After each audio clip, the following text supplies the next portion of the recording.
Okay. Hi, Gail. How are you? Hi, Amy. I'm good. How are you? Good. How are Good you to see doing you. with stay at home right now? Yeah, it's going. Yeah. Are you working just from your home? You have an office at home that you can work from? That's Yep. Yep. I'm all set up and works pretty well actually. Good internet and good view and everything's good. good. Good. Yeah. Well, thank you for agreeing to do this. I'm meeting with buyers all the time, new buyers on Zoom now, which is kind of fun and Yeah. different. And I'm getting questions often from people about what buying is like right now. So I thought this would be a really good way to just kind of address some of those questions that I keep hearing, since a lot of them are about the lending side. Yeah, no, appreciate the opportunity to do my best to answer them. Good, good. So, and then hopefully then at the end, we can kind of talk about how people can reach out to you Yeah. and, learn more about just getting started in the process. But for now, I'll kind of throw the questions at you, and then, we'll go kind of a Q&A, and then, yeah, if anyone needs to contact myself or Gail at the end, we'll give you our contact information. So, with that, I'll kind of jump into the first one, the big one that everyone is asking about, I hear the most, which is what are interest rates doing? People are hearing that interest rates are low, even, by close to the threes, which is a crazy, really good interest rate. So if you could just talk a little bit about any insight that you have on interest rates and where they are today or. Sure. Sure, absolutely. So you're right. Interest rates are excellent, and they've been quite good this entire year. They have been affected by COVID a little bit. But for example, if you wanted to purchase a home on a 30-year fixed rate mortgage and you wanted to borrow less than $741,500, those rates are in the 3.25 range. 3.375, so really excellent low 35 to 40 year low rates. Even a little bit better if you don't need to borrow more than about $510,000. Those are 3 1/8 today, so 3.125. The 15-year mortgages are running about 2.625, 2.75. So rates are really excellent right now. Jumbo loans, so any loan if you need to borrow more than $741,000, $741,500, those are higher. Those are just under 4% today. Very tight underwriting. It's a little difficult to get a jumbo loan right now. We do offer them, and they are more in the 3.875, 4% range. But we are still lending. Historically, that's a great rate. It just doesn't sound quite so good when you're comparing it to 3.25. Yeah. But it's still, you're locking in a really good rate for 30 years. We don't do 15-year loans on jumbo loans. Where are rates going to go in the next 3 to 6 months? Amy, if I knew the answer to that, we wouldn't be doing this call. I would be retired in the Bahamas somewhere. Yeah. So I don't know. What I do know is that traditionally in election years, rates stay relatively low until the election. Unemployment is high, unfortunately. The new numbers we're going to probably be 15%, 20% unemployment. Traditionally, that would mean that rates stay low. But with COVID and the global economy and how quickly they come up with a vaccine, when we get back to the economy, back on track again, shelter in places lift.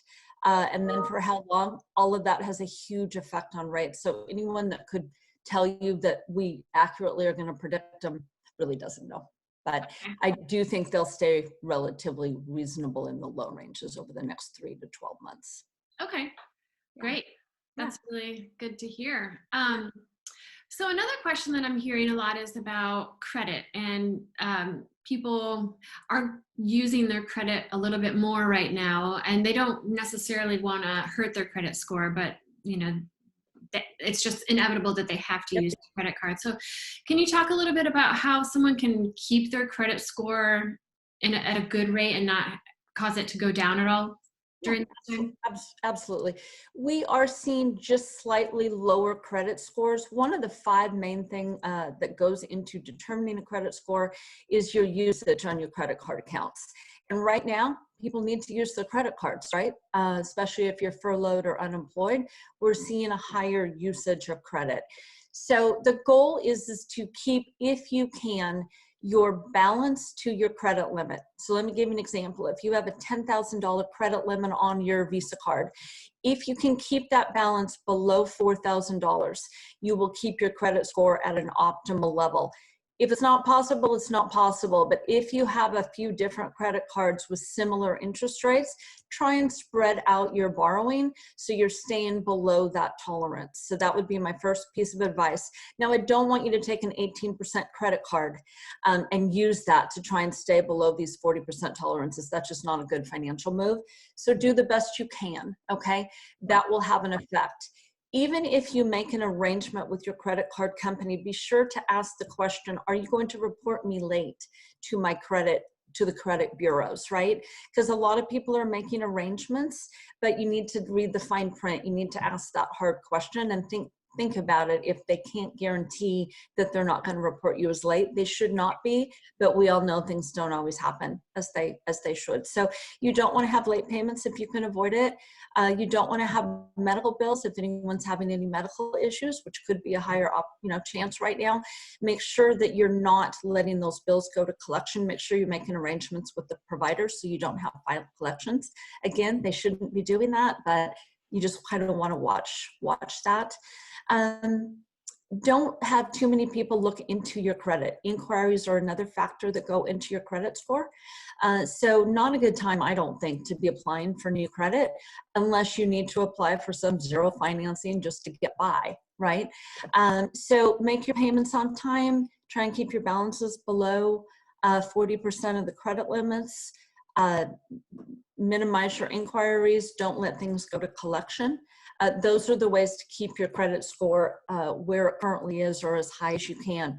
Unemployment on its own or your assets have no effect on credit scores. Okay, great. Those are good tips. Yep. So then moving along to the process, do you have a new process now that we are in pre-approving buyers, now that we're dealing with the COVID-19 era here? Is there a different work that you do in your process to get people ready? That's a really excellent question. So that's a yes and a no. Okay. So let's start with the basic process has not changed. So when we speak with someone, we have them apply online. We check their credit. We ask them for a list of paperwork like pay stubs, bank statements, W-2s, 401k statements, things like that, photo ID, okay? So the basic borderline process, maybe that's not the right word, but the basic process has not changed to obtain pre-approval, all right? Okay. Now, we have added some new items that we want to make people be aware of. I keep going back to employment. Employment is the key to getting pre-approval. So we do want to remember, I said earlier, we have unemployment rates of maybe 15, 20%. On the positive side, 80 to 85 people have a job. They have a full-time job. So if you have a full-time job, you're not furloughed, you're not getting unemployment, and you're still able to work, most of us remotely, unless we're an essential employee, the employment allows you to obtain pre-approval, okay? Now, lenders are very concerned about people starting out being employed and then losing their job, all right? So my process has changed in that we have to re-verify employment 4 or 5 times during the process. So I do warn people, we will be somewhat irritating to your employer. So we use online systems for, say you work for Amazon or Microsoft or Facebook or Google or Tableau, a lot of the big employers in Seattle, for example. We use online systems to verify your employment. Those systems are only updated every 2 weeks or 4 weeks. So we will ask you for your immediate supervisor, because the last week before we close a loan, we're going to need to go directly directly to a real live person and verify that you're still working full-time, you're not affected by any furloughs, you're allowed to work from home if the shelter in place is still in effect in the state of Washington. So that has changed. But as far as, you know, the underwriting, I keep coming back to employment. We're really scrutinizing that your income is as it's presented. We're also wanting to make sure you still have those assets. So, you know, if you had money in equities or the stock market and we're down 20, 40%, that may not have affected you. A lot of first-time home buyers and home buyers have already liquidated money. It's sitting in a checking savings account. So there's really no effect for them. So you have a job, you have money to put down and for your closing costs. So other than a little bit more paperwork, a little bit more scrutiny, a lot of updating in the last week or two before we close on a loan, not a lot of difference. So yes, it's harder, but it's more on the lender side.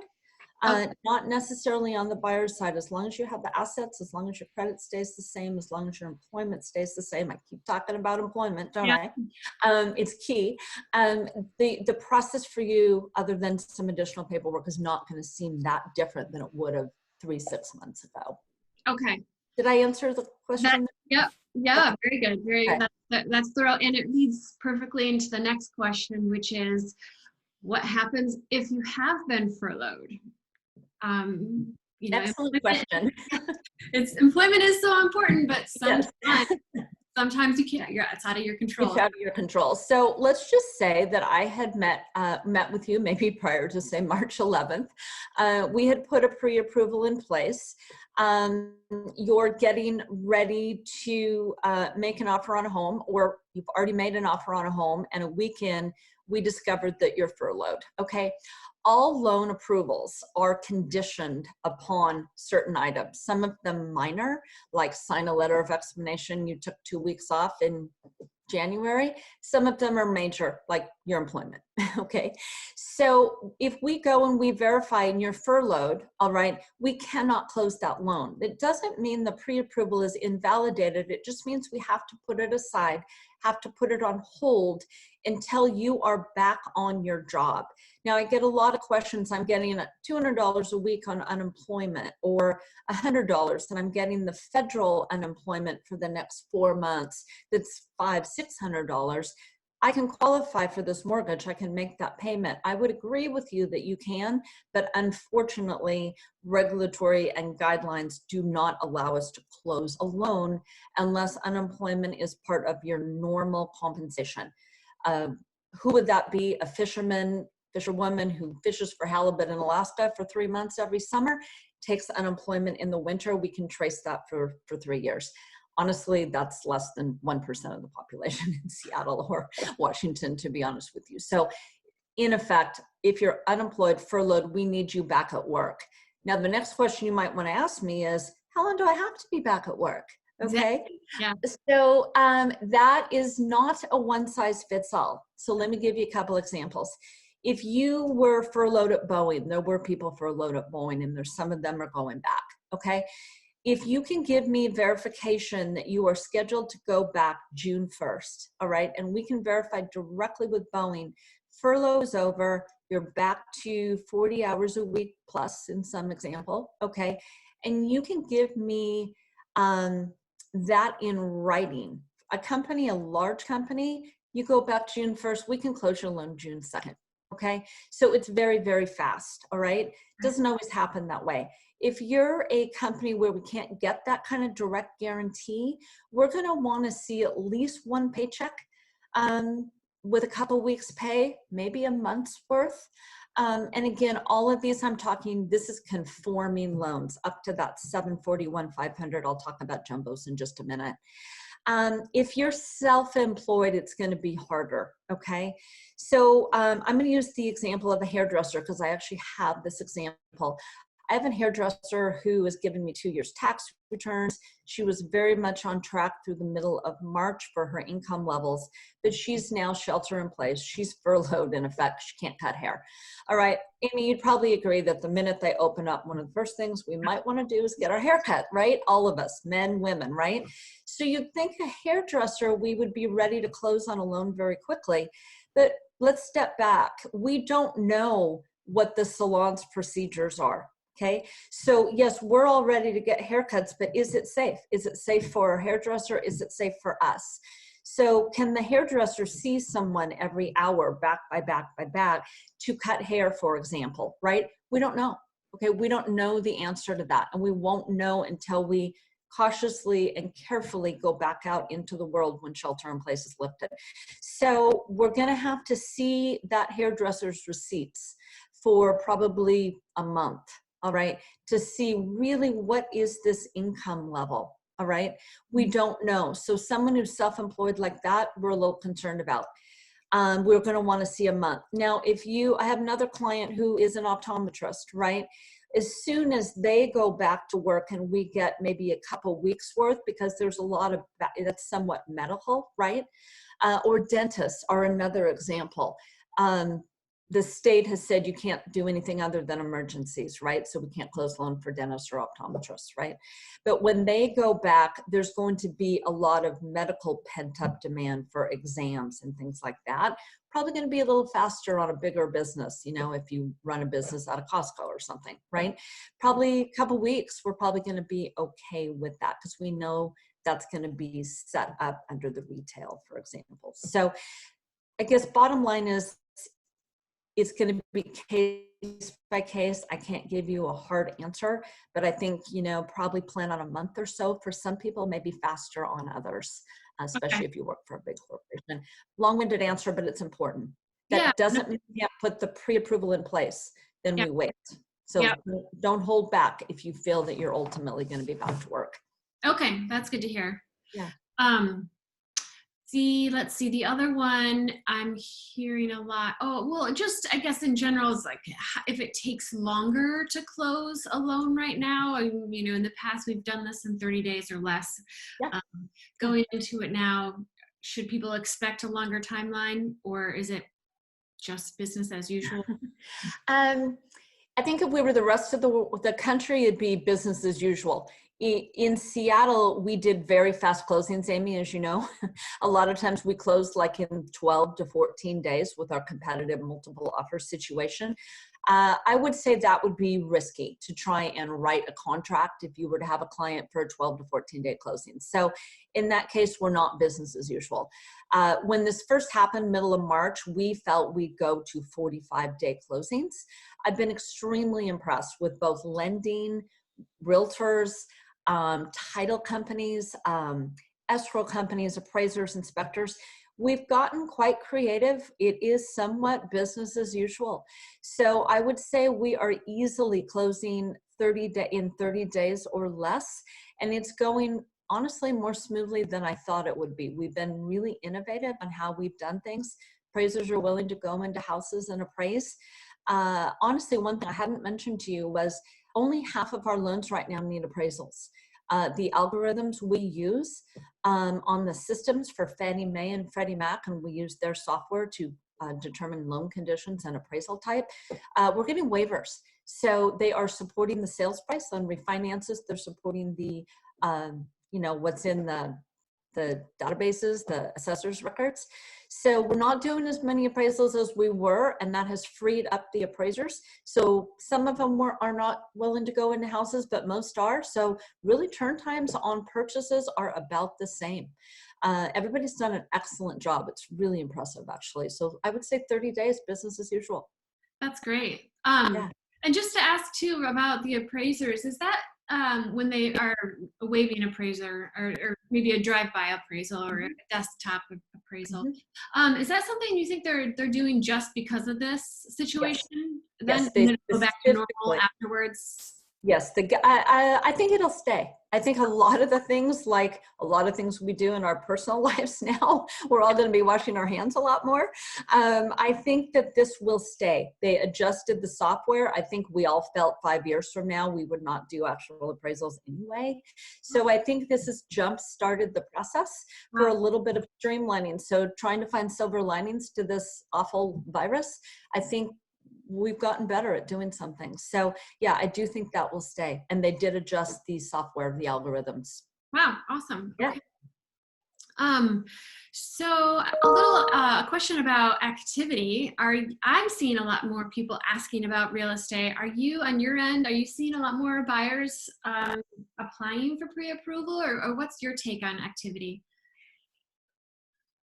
Yeah, I would say actual closings are off a little bit because I think we had a bit of a shock in March, like, oh, what's going to happen?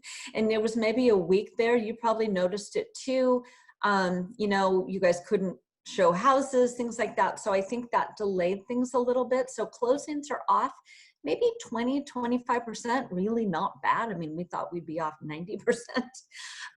But as far as new people calling us pre-approvals, we're not off that much, maybe 10%. I actually looked at my numbers on that today. So people still are, again, 85% of people have jobs.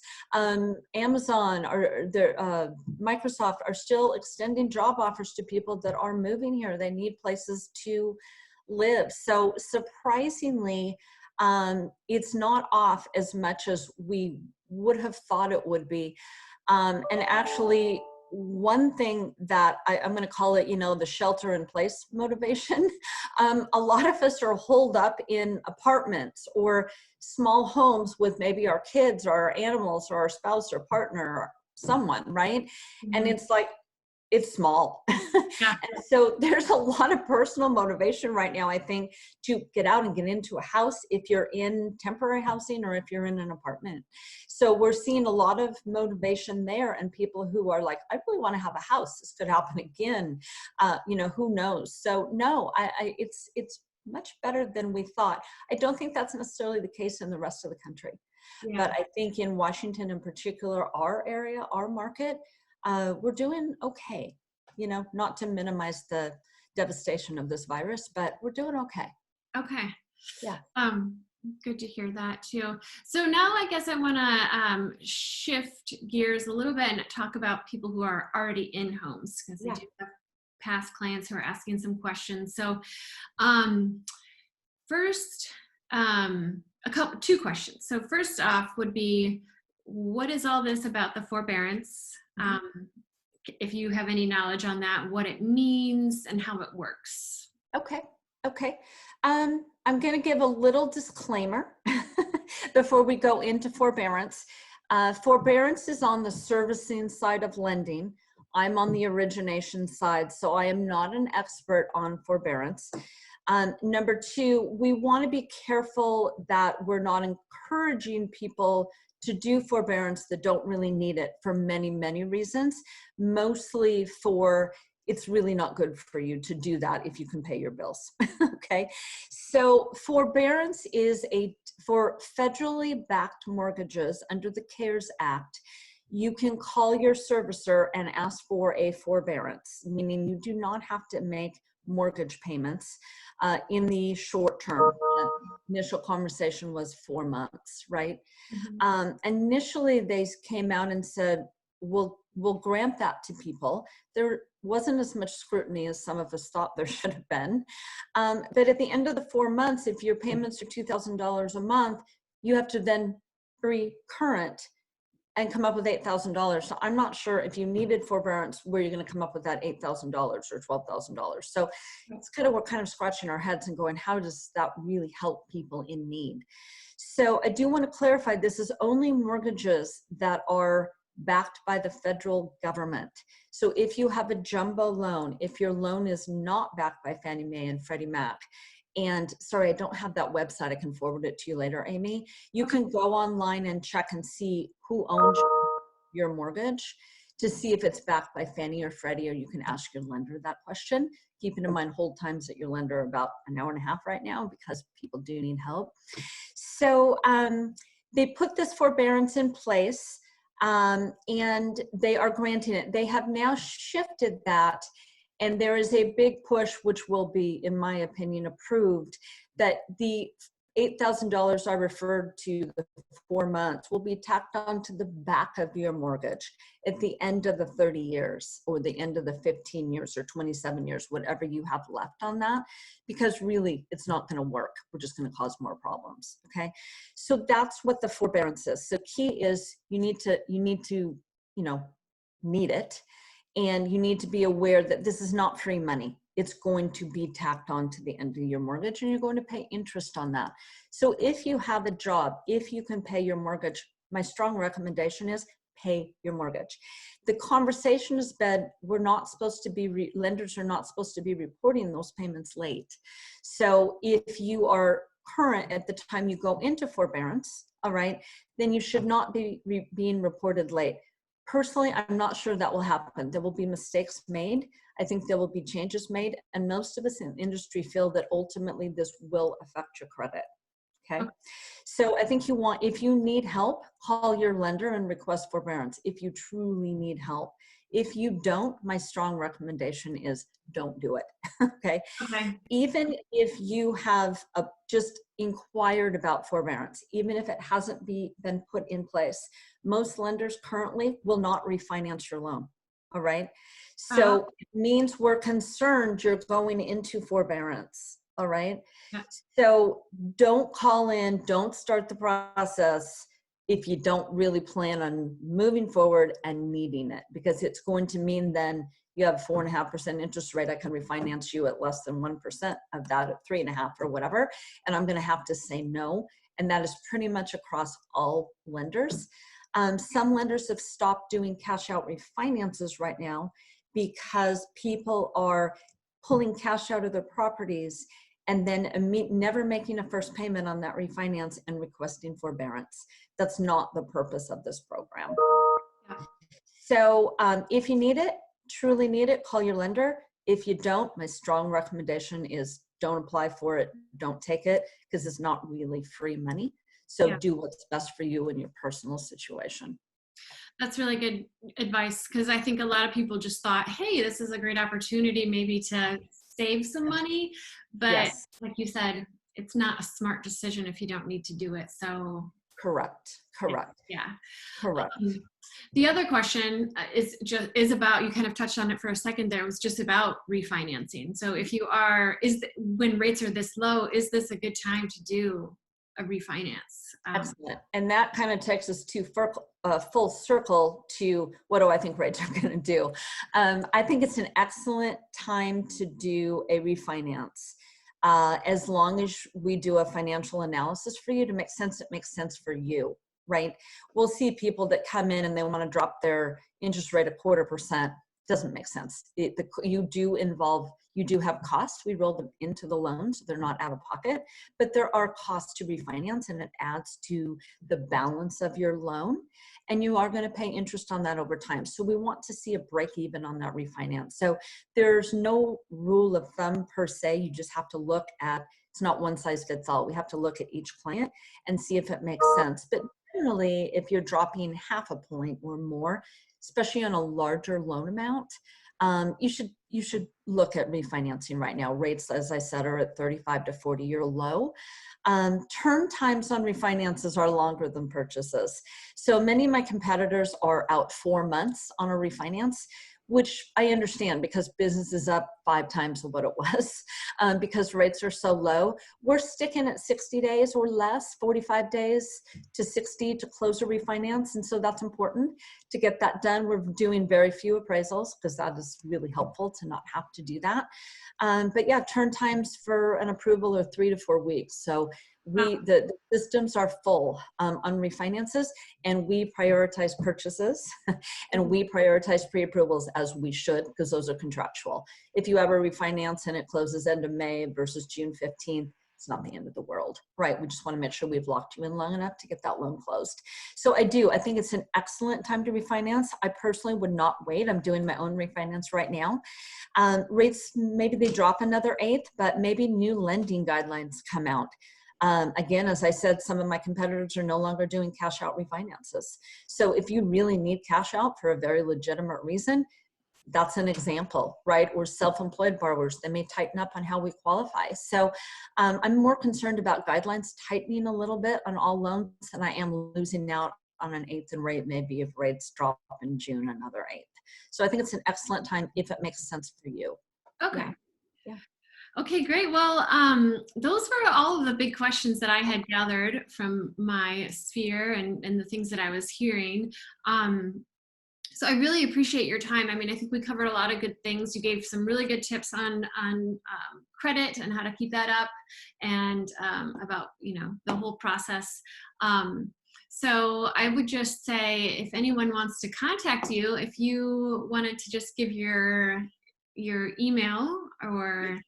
Absolutely. Yeah. So you can always call me or text me, and my phone number is 206-369-0404. You can also Google me and find me at gailbean.com. And then my email is Gail, Gail.Bean, B as in boy, EAN, at, and then one word, HomeBridge, HomeBridge.com. Haven't spelled for a while. So Gail.Bean@homebridge.com. That's awesome. And I'll, you know, maybe I'll just put that also in the comments below, so people can click on it and contact me as well, at amyhyden.com or amyhyden@windermere.com. And this was so much fun. Thank you again, Gail, for doing this. Thanks for asking great questions. Yeah, and I hope that you have a good day and enjoy your time at home. And we'll be in touch. Everybody stay safe and healthy. Yeah, you too. Thank you. Bye. Bye.